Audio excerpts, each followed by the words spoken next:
Hey guys, it's the Urban Investor back with another video, and today we are talking about power. Now I love that track, but no, we're not talking about Kanye West. We are actually talking about energy on the blockchain. Now what does that mean? Let's find out. So what is power? So hopefully, as always, I will give you guys a quick overview, a one-page summary in terms of what it's about. This should give you guys the knowledge to understand the concept and then allow you guys to do further research to get more details and understand the technical know-how before you make an investment decision. So hopefully this gives you a hint of what Power Ledger is about. We've got some solar panels and a light bulb. So what does that actually mean? So Power Ledger is using the blockchain to allow buyers and sellers to trade solar energy without using the traditional third party like an energy company. So essentially what we're saying is they're trying to create a P2P energy platform and basically digitalizing energy and moving from a central system to a decentralized system. Now, they're trying to solve two major problems. The first problem they're trying to solve is the declining utilization of energy networks. So what this basically means is what they're trying to do is make it more easy for people to get on the grid and to expand the grid. So in the Far East and other developing countries, electricity isn't as common or easily accessible. So what Power Ledger are doing is basically making it a lot easier for people to get attached to the grid and essentially attached to the energy network or the electricity network. So that's the first major problem they're trying to solve. And the second one is trying to increase the penetration of renewable energies. So currently, if you're in apartment blocks or if you're in, say, shared accommodation, it's very difficult for you to have solar energy. You might not have access to the roof or space to have the panels attached. So this is the second major problem they're trying to resolve. Now, how are they going to do this? So they're using software essentially to allow them to measure the amount of energy or electricity being consumed or generated. So what we're saying is it's basically using software to connect to smart meters. I know certainly in the UK there's a big drive on smart meters. Energy companies are actually offering free installations so that you can basically see how much energy you're consuming in real time rather than waiting the traditional 60, 70, 80 days for your bill to come and basically seeing how much you've consumed after the event. So that's how they're going to try and basically resolve this. Use software, attach it to smart meters, which will basically record how much output is being recorded and then consumed, and this will all be recorded on a blockchain so that when someone consumes electricity, this will be recorded, and then this will help identify how much energy is being used and therefore how much people will be charged. So how is this being done?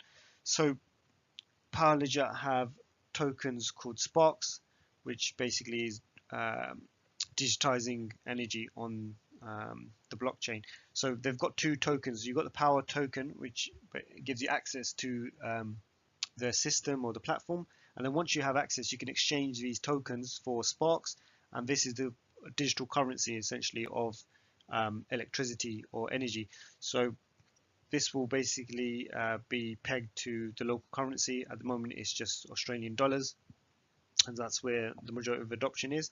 And that's how you trade the energy for monetary funds essentially. So you move the sparks between the buyers and the sellers when the energy is exchanged. So what's the benefit of this? So as we said, not only everyone can afford solar panels, although in some places it's easier and cheaper than mining coal. You may not have the access to the roof, as we said, so this will open up those people that want to get involved in solar energy but can't.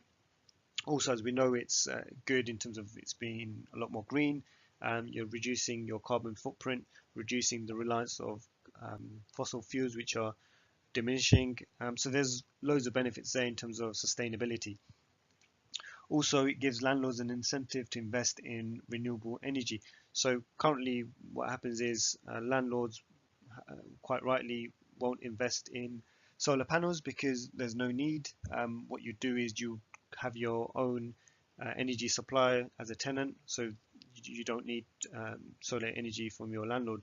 However, in this instance, or what PowerLedger are trying to do, in that example, landlords will have the incentive to install these solar panels because they can sell the energy direct to the tenant. And what's in it for the tenant? They can get cheaper electricity without having to use the third party. There's not going to be an overheads, massive sort of workforce that the energy company has to pay, and therefore the price the landlord can charge is going to be a lot less. And likewise, the landlord gets some income from the tenant. So it's a win-win situation in that example. And then finally, in terms of speed, the transactions is settled almost instantly. So basically, when the energy exchange, the funds are exchanged at the same time.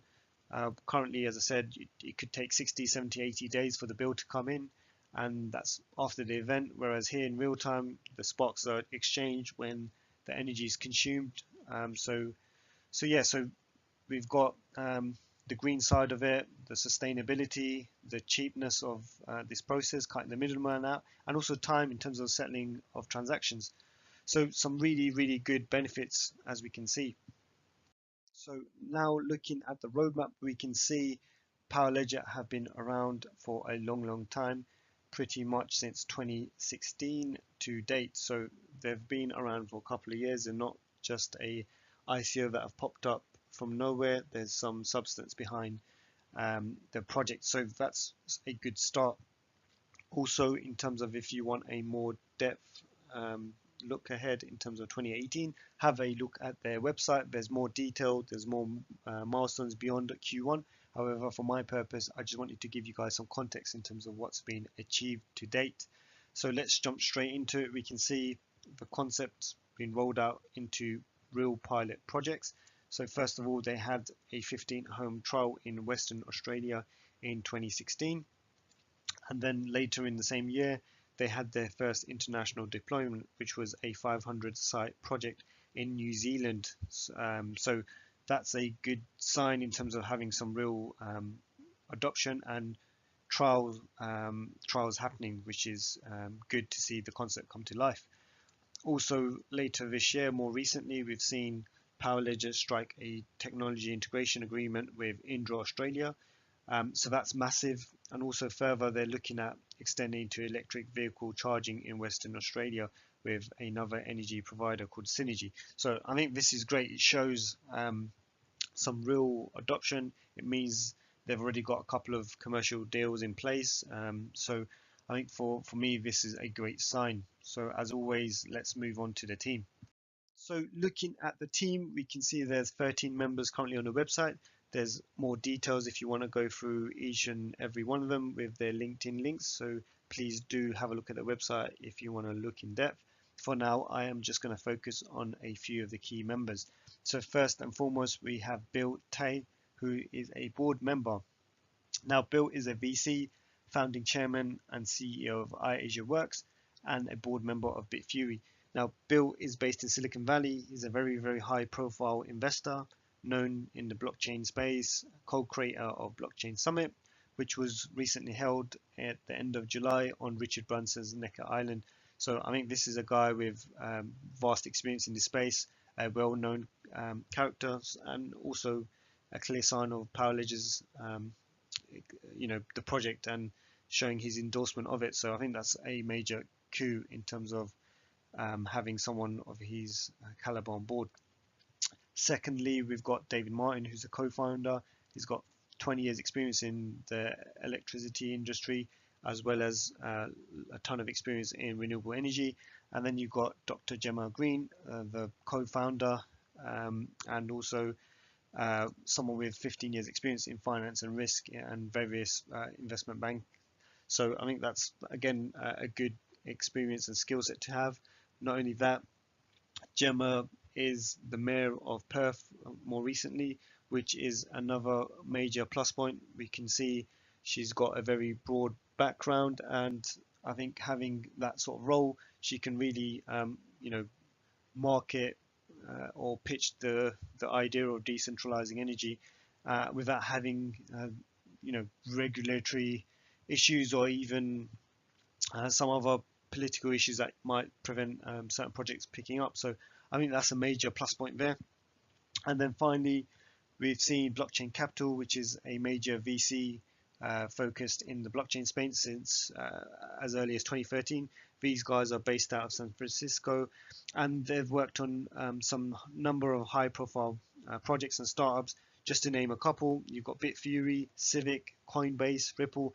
Now, all of these coins and companies are huge. I'm sure you've heard of all of them, and it just shows how these guys can take startups and really take them forward and make sure they take off with speed. So I think that's another major cue just to see these guys investing in Power Ledger. And again, it shows an endorsement of Power Ledger because I'm sure these guys have a rigorous selection process. So jumping into TA, we can see this project is so new. There's only a few days into this, and this is shown by the 21-day simple moving average being so small.